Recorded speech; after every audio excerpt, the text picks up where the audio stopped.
이제 우리 하나님 말씀은 창세기 19장입니다. 창세기 19장 12절부터 22절까지 말씀인데 오늘도 다 자리에서 일어나셔서 한 절씩 돌아가면서 읽도록 하겠습니다. 창세기 19장 12절입니다. 그 사람들이 롯에게 이르되 이 외에 내게 속한 자가 또 있느냐? 내 사위나 자녀나 성중에 내게 속한 자들을 다 성 밖으로 이끌어내라. 그들에 대한 부르짖음이 여호와 앞에 크므로 여호와께서 이곳을 멸하시려고 우리를 보내셨나니 우리가 멸하리라. 롯이 나가서 그 딸들과 결혼할 사위들에게 말하여 이르기를 여호와께서 이 성을 멸하실 터이니 너희는 일어나 이곳에서 떠나라 하되 그의 사위들은 농담으로 여겼더라. 동틀 때에 천사가 롯을 재촉하여 이르되 일어나 여기 있는 내 아내와 두 딸을 이끌어내라. 이 성의 죄악 중에 함께 멸망할까 하노라. 그러나 롯이 지체하매 그 사람들이 롯의 손과 그 아내의 손과 두 딸의 손을 잡아 인도하여 성 밖에 두니 여호와께서 그에게 자비를 더하심이었더라.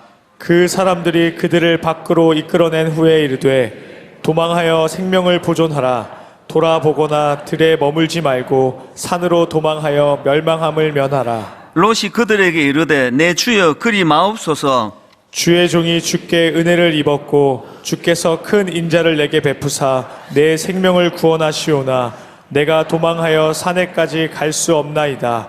두렵건대 재앙을 만나 죽을까 하나이다. 보소서 저 성읍은 도망하기에 가깝고 작기도 하오니 나를 그곳으로 도망하게 하소서. 이는 작은 성읍이 아니니까 내 생명이 보존되리이다.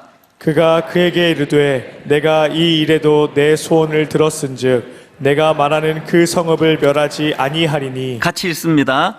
그리로 속히 도망하라. 내가 거기 이르기까지는 내가 아무 일도 행할 수 없노라 하였더라.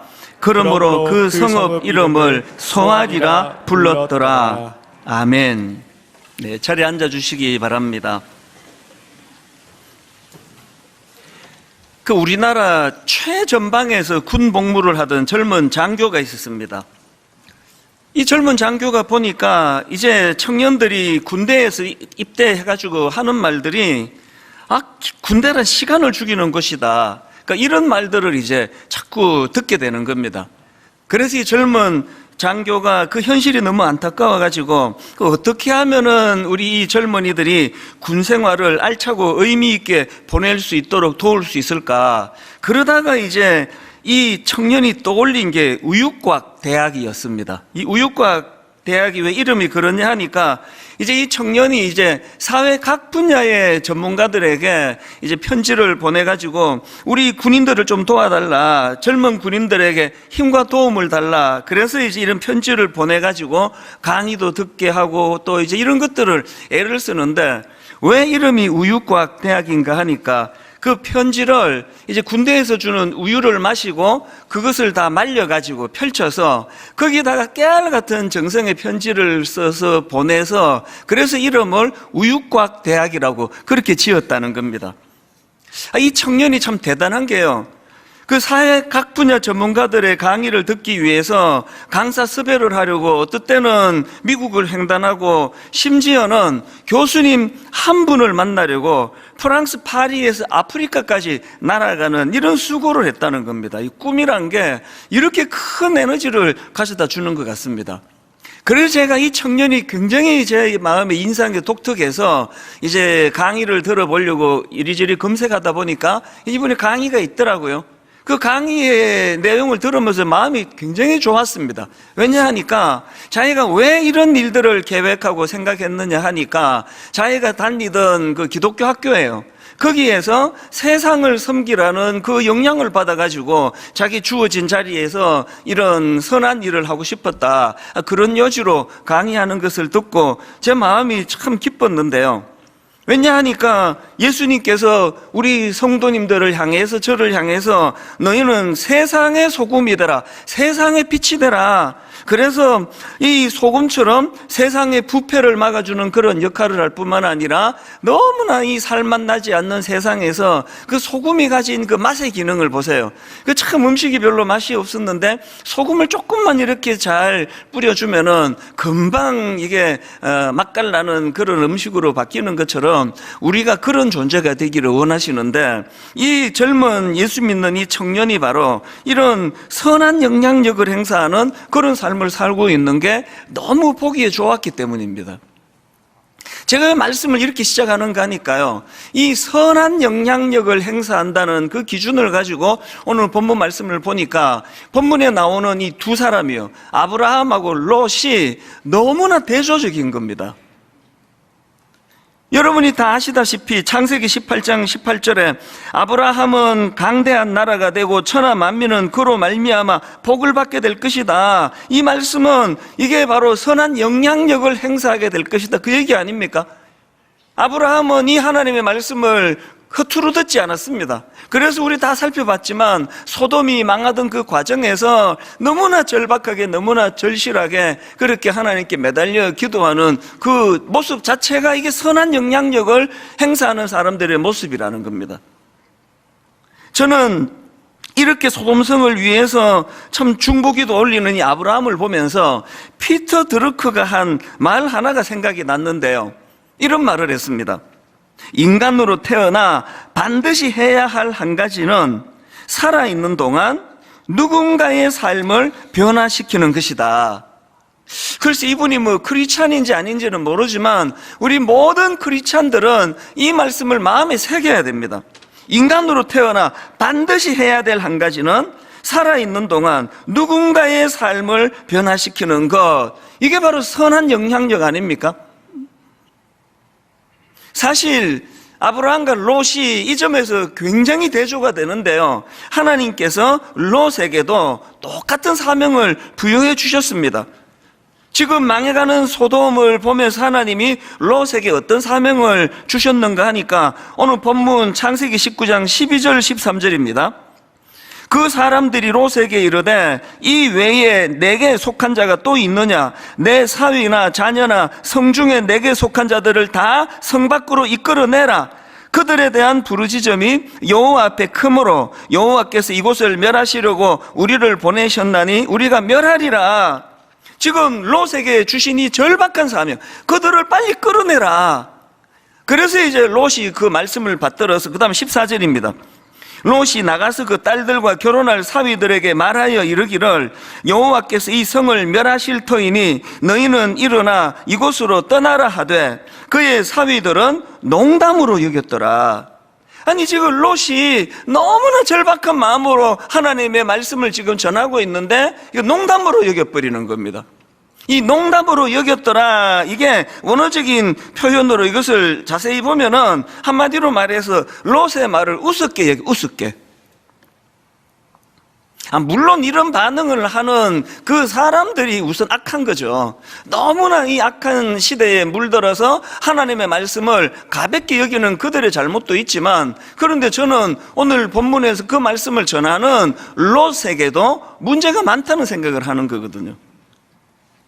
롯은 왜 그런 말에 선한 영향력을 잃어버렸느냐? 우리 지난주 살펴보지 않았습니까? 그 악한 세상에 동화돼 버렸기 때문에, 악한 세상에 물들었기 때문에, 그래서 우리가 하나님의 영향력 아래 있지 않고 악한 세상의 영향력 아래 있으면 영적인 영향력을 잃어버리는 거거든요. 더 비참한 거는 19장 30절부터 나오는 그 타락한 롯의 두 딸의 모습이에요. 차마제가 뭐 입에 담기조차 부끄러울 정도로 두 딸이 엄청난 타락한 짓을 저지르는데요, 저는 이런 모습을 보면서 악한 세상에 동화되어 살아가던 아버지 롯의 무기력함, 이 무능력함, 이게 그 딸들을 그렇게 세상에 완전히 동화된 사람으로 만들어버린 요인이었다, 그런 생각을 합니다.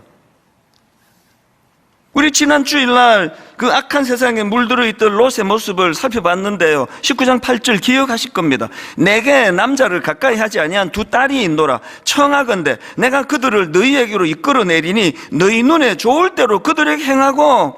여러분, 지금 이런 아버지 밑에서 무슨 건강한 그런 영적인 균형을 가진 자식들이 배출이 되겠냐고요. 지금 이 롯의 가치관을 보세요. 딸들은 이게 뭐 자기 소유입니까? 막 제 마음대로 하는 그런 존재입니까?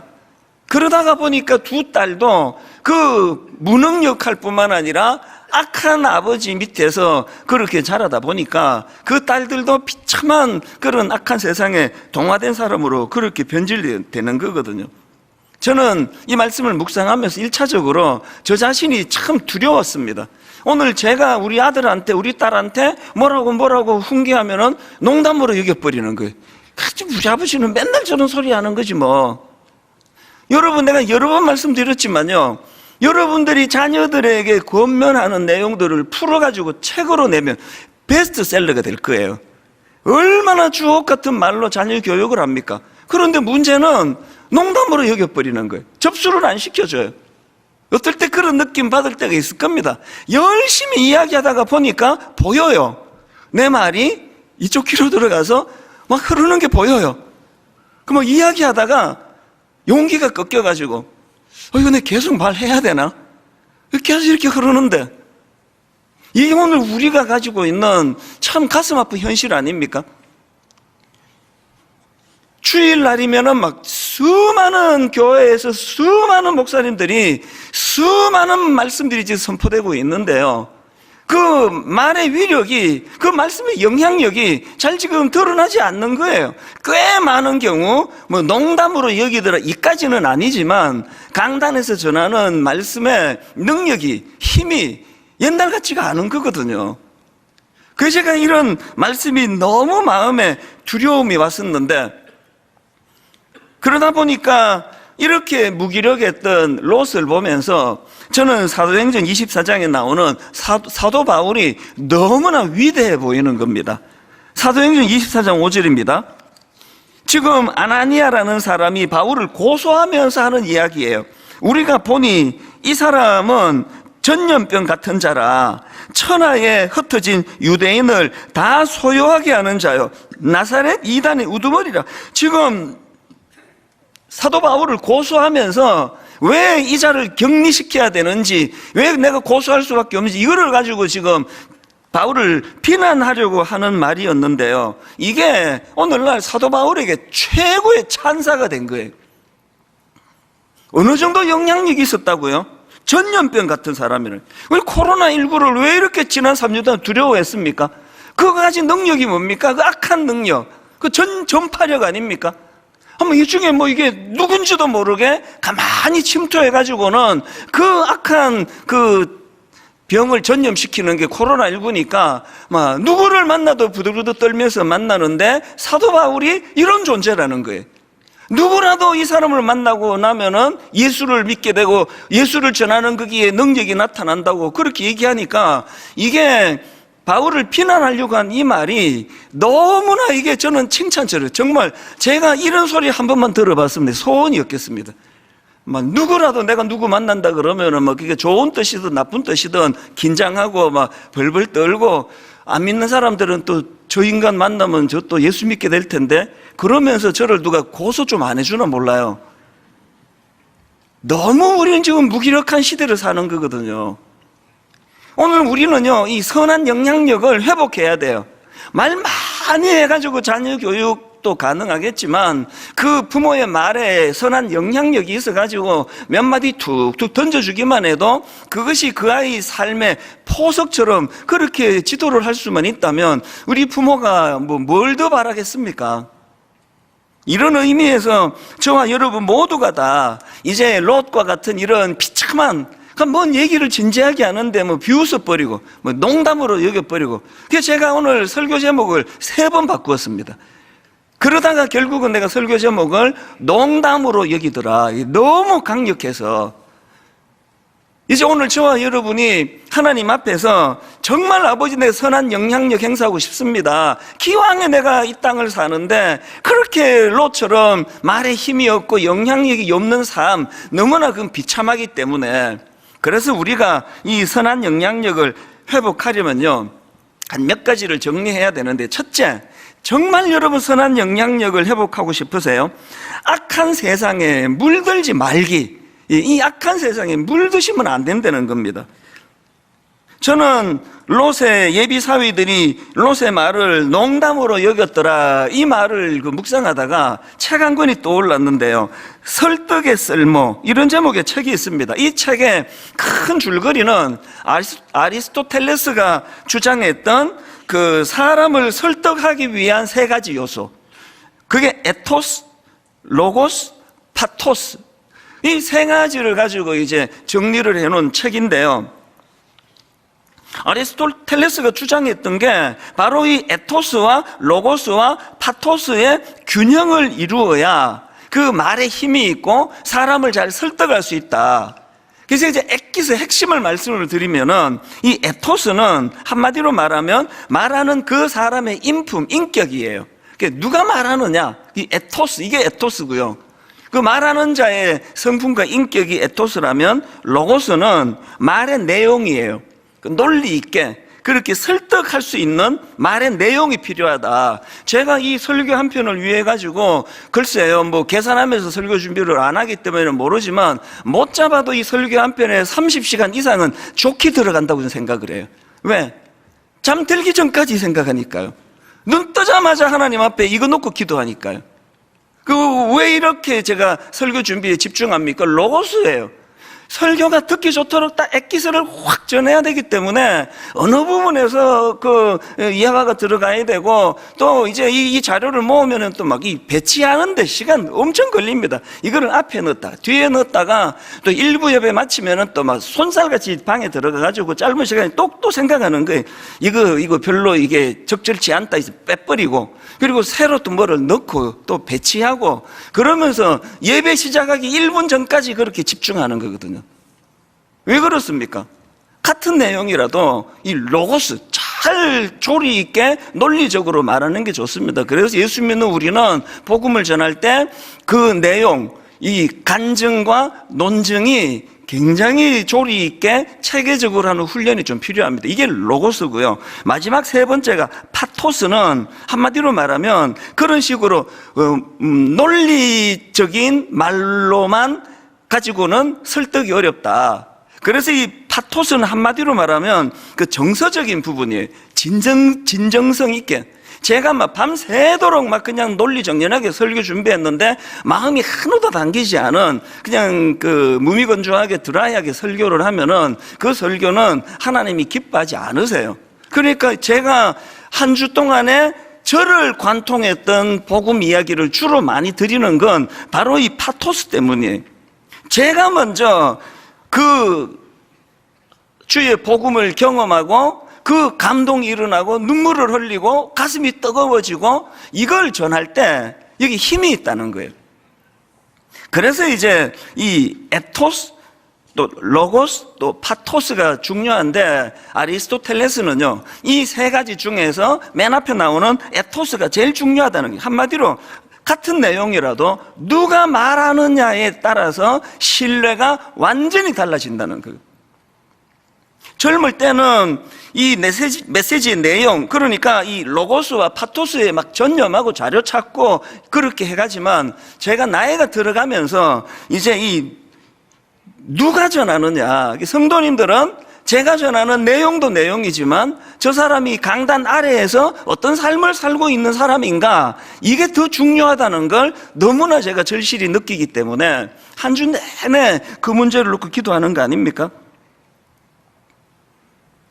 사실 저는 오늘 본문에서 이제 그 농담으로 여겼더라 이걸 가지고 굉장히 많이 묵상을 했는데요. 그러다가 오래전에 제가 서울에 있는 기독교로 시작한 대학교인데요. 거기에서 이제 채플로 저를 초대했던 기억이 떠올랐습니다. 학생들 잘못이 전혀 아니기 때문에 학교 이름 말해도 전혀 문제가 없습니다. 제가 그날 받았던 충격은 이걸 말로 다 못하는 거거든요. 저를 초대해서 이제 기대를 하고 말씀을 전하러 이제 뚜벅뚜벅 걸어 나와서 이제 말씀 전하려고 앞을 쳐다보니까 말씀 시작도 안 했는데 거의 대부분이 자고 있는 겁니다. 야, 이게 난감하더라고요.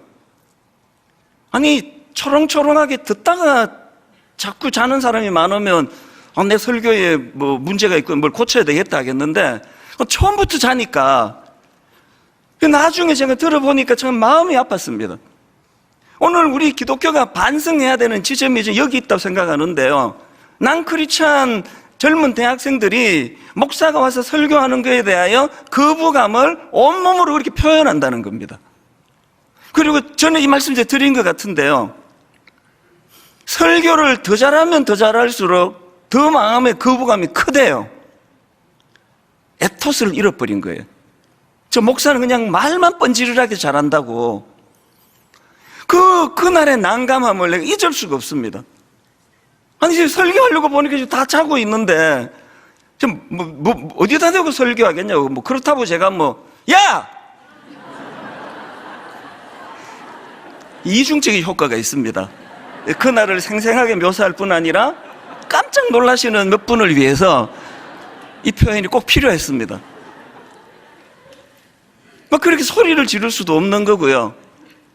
그거를 제가 세 차례에 걸쳐서 그날 설교했던 기억이 나는데 집으로 돌아가면서 정말 마음이 씁쓸했습니다. 오늘 대한민국 젊은이들이 저 같은 목사를 어떤 눈으로 보고 있는가, 이거를 제가 느낄 때, 그래서 저는 요즘에 자주 생각하고 또 이야기해요. 정말 존재가 목회하게 해야 되겠다. 말이 목회하고 말이 설교하고 말이 신방하고 이러니까 이걸로는 신뢰를 받기 어려우니까 정말 하나님, 저의 존재가, 제 존재가 하나님의 메시지가 되기를 원합니다. 턱없이 부족하지만 이런 절박함이 제 마음에 있는 거, 이게 바로 에토스 아닙니까? 지금 롯이 그 예비 사위들에게 뭐라고 절박하게 말했더니 농담으로 여겨버리고 비웃어버리는 거, 그것은 롯의 존재가 세상에 물들었기 때문이에요. 이걸 기억하셔야 됩니다. 우리가 하나님의 영향력 아래 있지 않고 세상의 영향력을 받으면 우리 안에 있는 거룩은 다 사라져버리고 그런 자들에게는 영적인 영향력이 나오지 않는다는 겁니다. 그래서 저는 로마서 12장 2절, 너희는 이 세대를 본받지 말고 오직 마음을 새롭게 함으로 변화를 받아 하나님의 선하시고 기뻐하시고 온전하신 뜻이 무엇인지 분별하도록 하라. 레위기 11장 45절, 나는 너희의 하나님이 되려고 너희를 애굽 땅에서 인도하여 낸 여호와라. 내가 거룩하니 너희도 거룩할지어다. 디모데후서 3장에 보면은 말세에 고통하는 때가 이르러, 그래서 양상이 쭉 나오잖아요. 사람들이 자기를 사랑하고 돈을 사랑하고 자랑하고 교만하고 비방하고 부모를 거역하고 감사하지 않고 거룩하지 않고 쭉 나오는 이 말씀 맨 끝에 디모데후서 3장 5절에 이런 결론을 내립니다. 경건의 모양은 있으나 경건의 능력은 부인하니 이 같은 자들에게서 네가 돌아서라. 오늘 여러분, 우리 삶이 선한 영향력, 영적인 영향력을 행사하는 인생이 되고 싶다면요, 우리 오늘 이 자신을 돌아보셔야 됩니다. 우리가 지금 이 악한 세상에 물들어가고 있는 거 아닌가? 교회도 지금 세속화돼 가고 있는 거 아닌가? 오늘 우리가 영향력을 회복하려면 교회가 이 거룩을 회복해야 되고, 목사가 말만 가지고 그냥 어디 자료보고 떠들어대는 그런 설교하는 목사가 아니라 저 안에 하나님의 이 거룩하심을 추구하고 거룩하심이 회복된 자가 전하는 메시지에 능력이 나타날 줄로 믿습니다. 저와 여러분 모두가 추구해야 되는 것이고요. 그런가 하면은 두 번째로, 우리가 선한 영향력을 회복하려면 자기 문제에게만 집착해 있는, 자기 문제에만 집중해 있는 우리 자신을 떨쳐내야 돼요. 오늘 본문을 가만히 보니까요, 망해가던 소돔을 위해서 아브라함만 기도한 게 아니네요. 롯도 했습니다. 그런데 여러분, 비슷한 패턴의 기도에 결정적으로 다른 차이점이 하나 발견이 되는데, 그 롯이 드렸던 기도를 한번 보십시오. 19절 20절입니다. 주의 종이 주께 은혜를 입었고 주께서 큰 인자를 내게 베푸사 내 생명을 구원하시오나 내가 도망하여 산에까지 갈 수 없나이다. 두렵건대 재앙을 만나 죽을까 하나이다. 보소서, 저 성읍은 도망하기에 가깝고 작기도 하오니 나를 그곳으로 도망하게 하소서. 이는 작은 성읍이 아니니까. 그 다음에 마지막 결론을 보세요. 내 생명이 보존되리이다. 이 가만히 보니까 막 열정적으로 기도하는데 보니까 자기만을 위한 기도예요. 자기에게 집중하는 기도예요. 오늘 우리 교회들이 말입니다. 오늘 우리 크리스찬들이 말입니다. 온통 하는 기도라는 건 자기에게만 집중되어 있는 거예요. 내 복 받게 해주세요. 나 잘 살게 해주세요. 아브라함처럼 복을 받아서 그 받은 복으로 그 세상에 영향력 있는 삶을 살으라고 주님이 복을 주시는데 뒤에는 모르겠어요. 그냥 복 달라고요, 복. 왜 나한테는 복을 안 주십니까? 이렇게 자기 자신에게만 집중하고 집착하는 여기에서 선한 영향력을 잃어버린다는 거, 이걸 놓치시면 안 됩니다. 저는 젊을 때요, 고린도후서 5장 17절에만 꽂혀 있었거든요. 그런즉 누구든지 그리스도 안에 있으면 새로운 피조물이라. 보라, 이전 것은 지나갔으니 보라, 새 것이 되었도다. 이게 너무 좋아가지고 난 새 것이 됐다, 난 새로운 사람이다, 이 말씀에만 제가 몰두했는데요, 어느 날 말씀을 묵상하다가 보니까 진짜 하고 싶은 말씀이 18절에 있더라고요. 보라, 새 것이 되었도다. 이 새 것이 된 제가 해야 되는 일이 18절에 나오는데 보십시오. 모든 것이 하나님께로 났으며 그가 그리스도로 말미암아 우리를 자기와 화목하게 하시고, 그 다음에 또 우리에게 무슨 직분을 주셨습니까? 화목하게 하는 직분을 주셨다는 게, 선한 영향력을 주셨다는 겁니다. 이걸 제가 오래 간과했습니다. 그저 난 변화됐다고, 나는 그리스도로 인해서 새로운 생명을 얻었다네, 새로운 피조물이라고, 나 무시하지 말라고. 이 17절에만 집중해 있던 동안에 하나님께서 저에게 맡겨주신 새로운 사명, 화목하게 하는 직분. 누구든지 나를 만나고 나면 이 영향력으로 서로서로 평화가 일어나고 화해가 일어나고 용서가 일어나고, 이런 역할이 우리에게 주어졌다는 거거든요. 오늘 우리는 너무 지금 자기에게만 집중하는 신앙생활을 하다 보니까 이런 말씀이 눈에 들어오지 않는 거거든요. 그리고 또 한 가지요, 선한 영향력은요, 여러분, 선한 영향력은요, 버리는 것에서부터 시작이 됩니다. 놀라운 지도력을 발휘했던 모세를 한번 보시겠습니까? 히브리서 11장 24절부터 26절입니다. 믿음으로 모세는 장성하여 바로의 공주의 아들이라 칭함받기를 거절하고 도리어 하나님의 백성과 함께 고난받기를 잠시 죄악의 낙을 누리는 것보다 더 좋아하고 그리스도를 위하여 받는 수모를 애굽의 모든 보화보다 더 큰 재물로 여겼으니 이는 상 주심을 바라봅니다. 그렇게 모세가 위대한 지도자가 되고 선한 영향력을 행사할 수 있었던 첫 번째 단추가 뭡니까? 그 왕궁에서 바로의 공주가 누릴 수 있는 수많은 기득권들, 이거를 내려놓는 것으로부터 그의 영향력이 시작이 된 거거든요. 분당 우리 교회 뭘 더 내려놔야 될까요? 이 교회는 맨날 일만성도 파송 운동한다 그러고, 또 좀 있다가 또 열왕교회 지금 얼마나 지금 외부에 위촉한 목사님들하고 이거를 신중하게 하는지, 즉 시간이 계속 지금 딜레이가 될 정도로 몰두하고 있는데, 그런 일을 왜 해야 되느냐고요. 왜 알지도 못하는 교회에 무려 4억씩이라는 그런 후원금을 또 열왕교회에다가 우리가 제공하면서 내년부터는 또 충청도권, 경상도권, 전라도권, 강원도권, 제주도권, 수도권 이러면서 왜 10교회씩을 계속 우리가 그렇게 미자리 교회, 작은 교회들을 섬겨가야 되느냐고요. 왜 그래야 되느냐고요. 그게 교회가 할 일이기 때문이에요. 그렇게 할 때 교회가 선한 영향력이 생겨나기 때문입니다.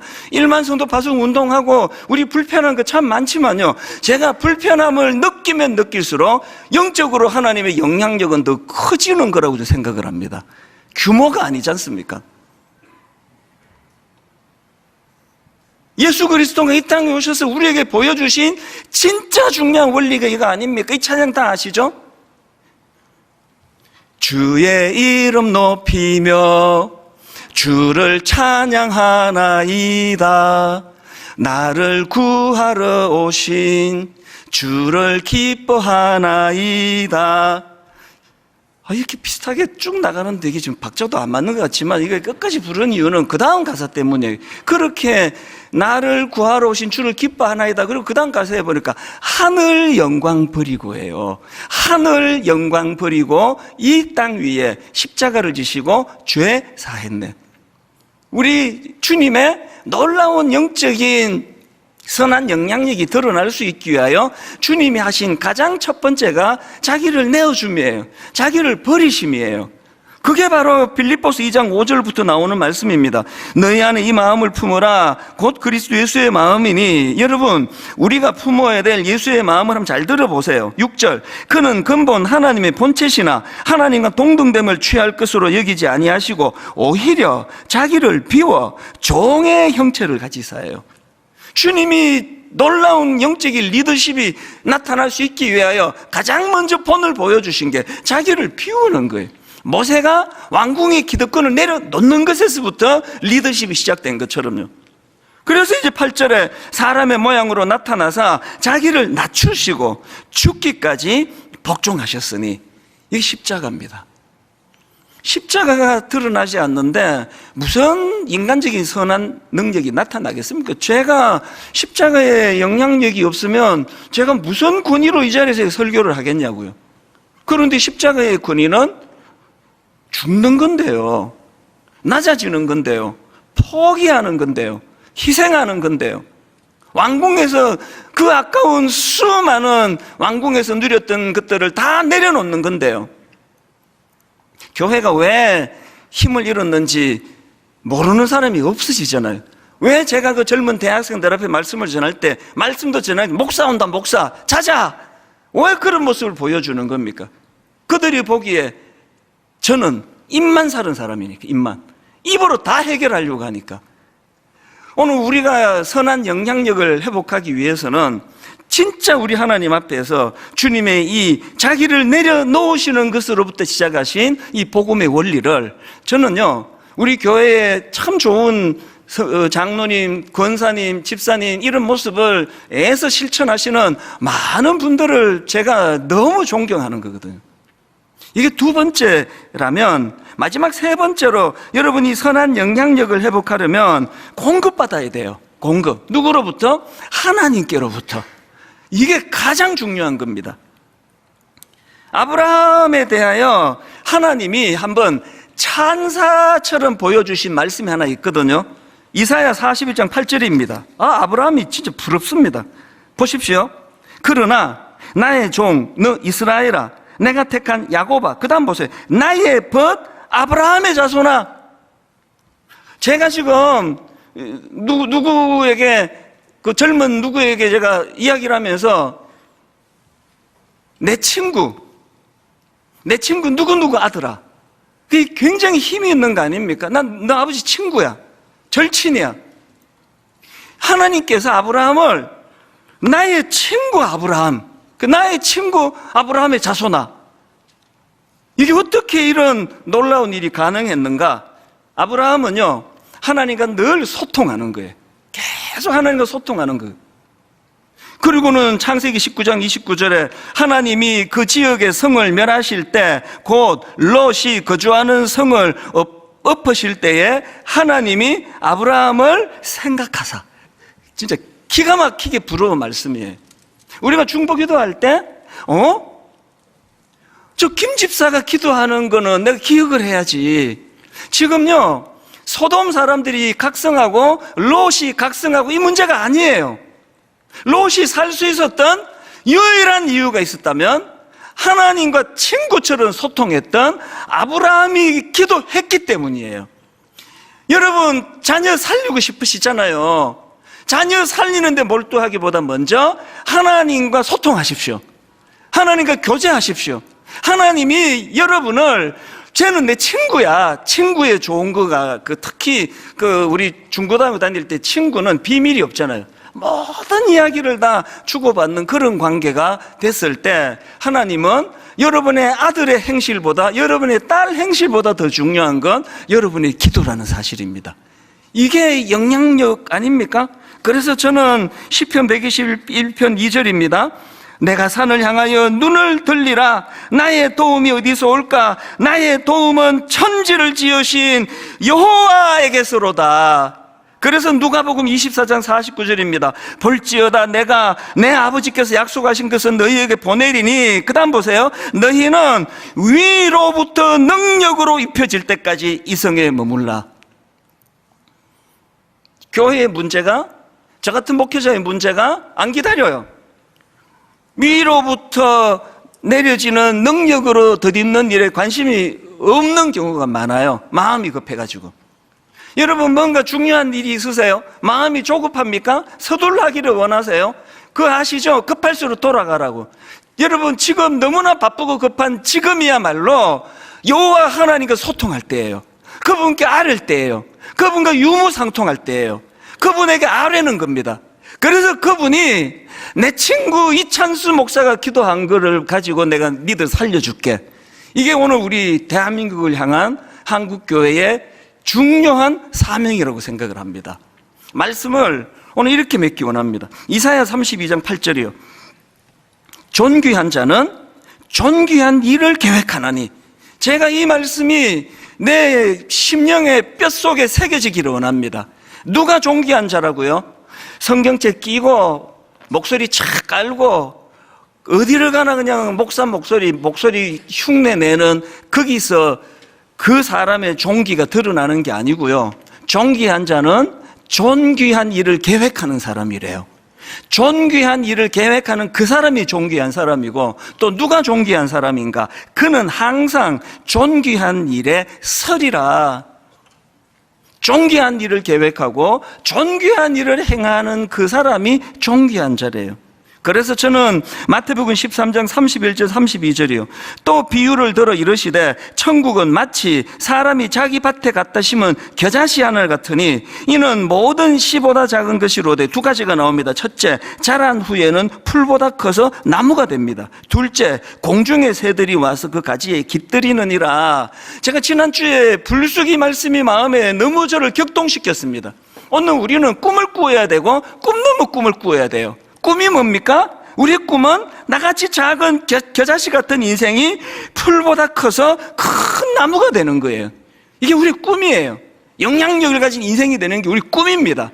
그러고 끝나는 게 아니라 왜 그 큰 꿈을 하나님 앞에 구해야 되느냐? 우리가 가진 꿈 넘어 꿈 때문입니다. 그래서 공중의 새들이 와서 그 가지에 깃들이느니라. 여러분의 꿈이 이루어지기 바랍니다. 여러분의 꿈 넘어 꿈까지 이루어지기를 바랍니다. 겨자씨같이 작고 보잘것없는 우리 인생에 예수 그리스도께서 저는 로마서 8장 32절 자기 아들을 아끼지 아니하시고 우리 모든 사람을 위하여 내주시니가 어찌 그 아들과 함께 모든 것을 우리에게 주시지 아니하겠느냐. 저는 이 말씀을 액면 그대로 믿습니다. 십자가를 믿으면 부대적으로 따라오는 선물이 9절이에요.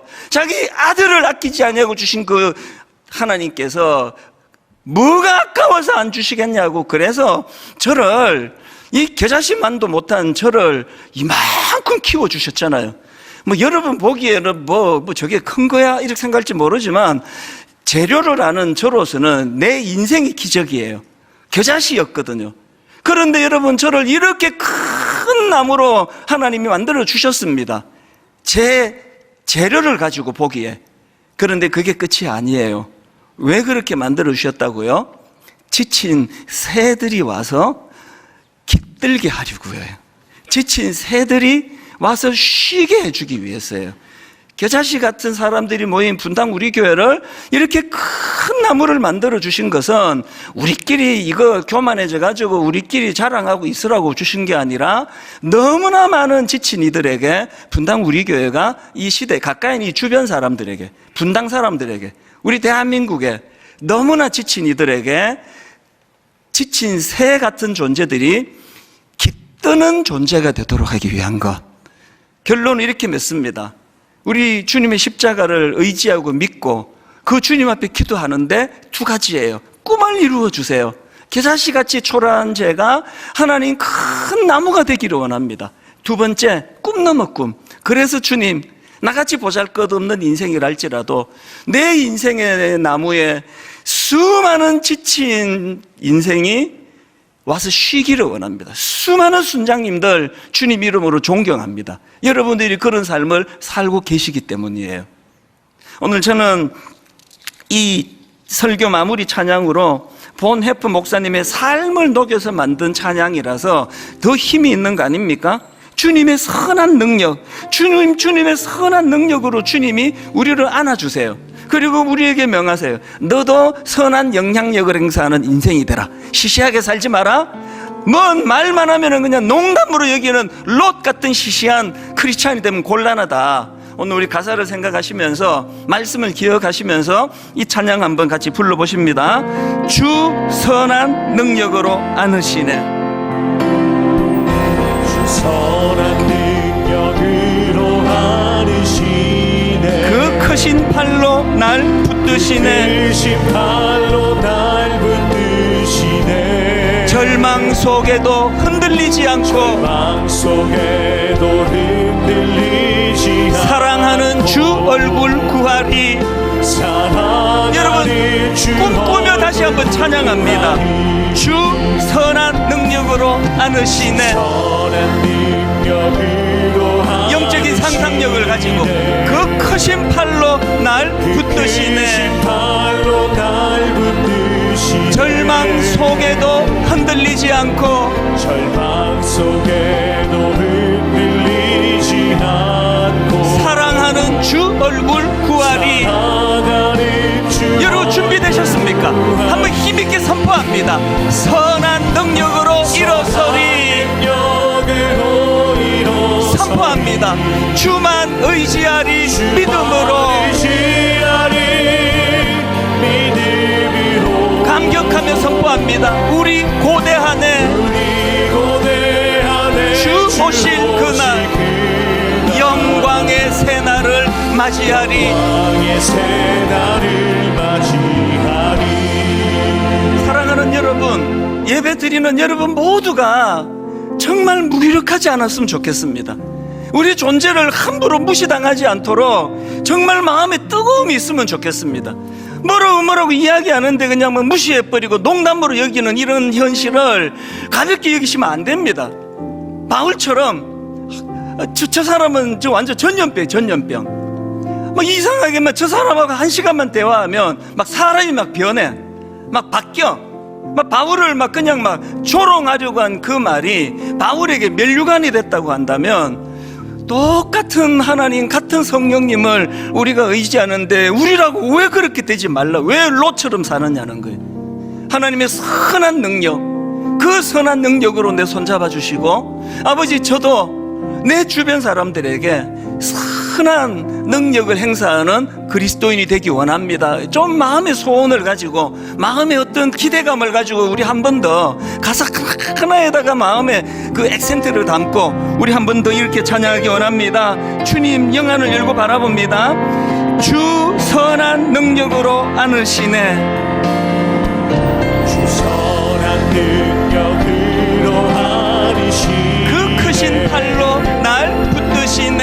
크신 팔로 날 붙드시네. 절망 속에도 흔들리지 않고 절망 속에도 흔들리지 않고 사랑하는 주 얼굴 구하리. 사랑하는 주 얼굴 선포합니다. 선한 능력으로 일어서리. 선한 능력으로 시시하게 살지 않습니다.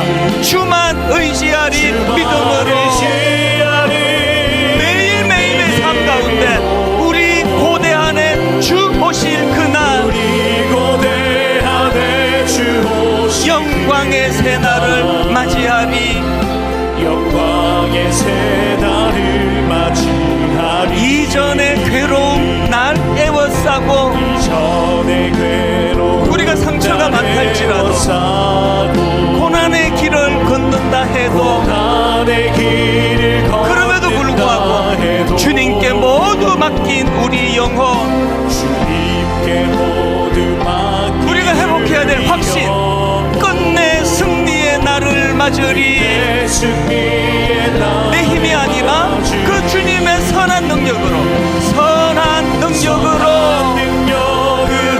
일어서리. 주만 의지하리. 믿음. 우리 고대한에 주 오실 그날, 영광의 새날을 맞이하리. 우리 다 자리에서 일어나셔서 이렇게 노래합니다. 주님이 마신 고난의 잔을 우리도 감사하며 받으리. 대가 지불 주님의 남은 고난 채워가며 선한 영향력으로 살아가는 인생, 예수와 복음 위에 살리라. 우리 3절 다시 한번 노래합니다. 주님이 마신 고난의 쓴 잔을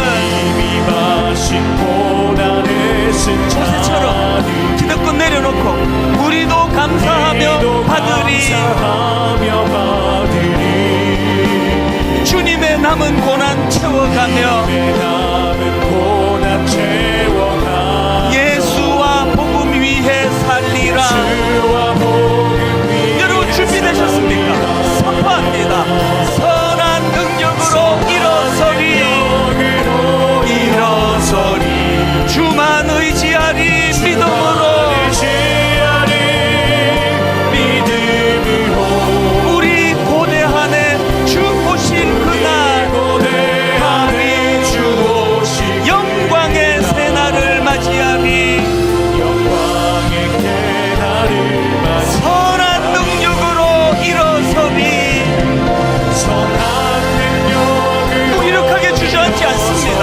주만 의지하리. 믿음으로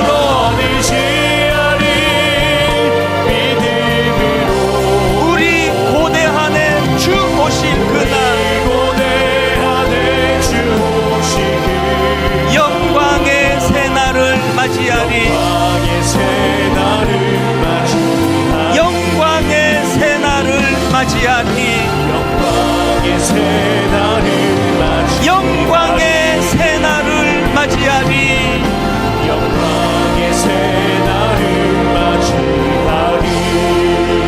한번 기도하지 않으시겠습니까? 아버지, 한번 인간으로 이 땅을 살아가는데 시시하게 살고 싶지 않습니다. 시시한 인생 되고 싶지 않습니다. 뭔 말을 진지하게 하는데 내 말을 막 비웃어버리고 농담으로 여기고 말에 힘이 하나도 없고, 여러분 그 배 아파 난 아들 딸 온 정성을 다하여 섬기고 있는 우리 자녀들에게 그 부모가 말에 힘이 좀 있어야 되는 거 아닙니까? 뭔 이야기라든 우리 아버지는 지금 농담으로 여겨도 돼. 우리 엄마는 항상 말 저렇게 하는데 그 뭐 그냥 뭐 웃고 넘어가지 뭐. 오늘 하나님, 가장 가까운 내 가족들에게, 교회의 우리 믿음의 식구들에게, 하나님 내 주변 사람들에게 선한 영향력을 행사하고 말에 힘을 얻게 주셔서 나지막하게 한마디 던져도 그 상대방에게 함부로 그 말을 멋대로 할 수 없도록 아버지 선한 영향력 허락하여 주시옵소서. 우리 가정이 선한 영향 행사하기 원합니다. 우리 교회가 그러하기 원합니다. 한 목소리로 합심해서 같이 기도하시겠습니다. 살아계신 하나님 아버지, 오 하나님, 선한 영향력으로 무장하기 원합니다. 우리 주님의 선한 영향력으로 아버지 무장된 인생으로 살아가기 원합니다. 아버지, 시시하지 않기 원합니다. 뭔 이야기라도 농담으로 여겨버리고 뭔 이야기라도 접수를 시켜주지 않는 아버지, 그런 시시한 인생 되지 않기를 원합니다. 하나님, 우리를 구원해 주시기 위하여 자기 아들도 아끼지 않고 내오신 그 하나님께서 무엇이 아까요 구하는 자에게 주시지 않겠습니까? 하나님으로부터 공급받기 원합니다. 살아계신 하나님으로부터 공급받는 인생이 되기를 원합니다. 하나님, 말의 힘을 잃어버린 한국교회 모습 가운데 아버지, 이것을 회복하는 유일한 길이 있다면 하나님과 교제하는 겁니다. 하나님과 친밀한 관계를 유지하는 겁니다. 아브라함처럼 그런 내 친구다, 유물 활동하며 그렇게 주님과 대화하며 나가기 원합니다. 그리고 하나님으로부터 공급받기 원합니다. 하나님으로부터 공급받는 그 말씀의 능력을 입하여 우리도 하나님 주님의 선한 능력을 공급받고 그것을 또 베푸는 자가 되게 하여 주시옵소서.